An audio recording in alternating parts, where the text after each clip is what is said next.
This unverified Twitter video appears to show the end. An Afghan National Army convoy retreating in Kandahar city. It has happened, and it is sad because they are going to move forward. Each day, Afghan Canadians like Ariana Yaftali watch and lose hope.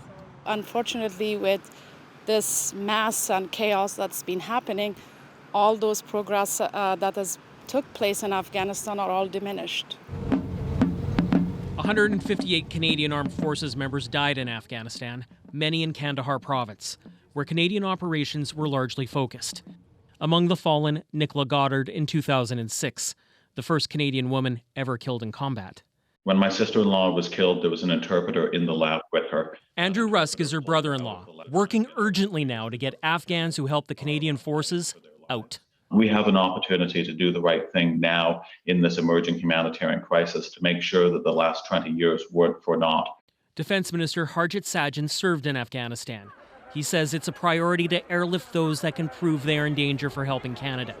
As for whether this was all in vain, there's a generation of Afghans who have benefited from the tremendous sacrifice that have been made by Canadians. It's inevitable because we don't have the willpower to continue into it. Former Colour Sergeant Yves Leduc Butterworth helped train Afghan soldiers. I had a kind of a sense that, it was inevitable that we're going to leave and the Taliban will come back. Nearly 20 years since September 11th, Yaftali says trust many Afghans placed in the world community is gone. It's like 40 years. So, it's time that the world should, be serious.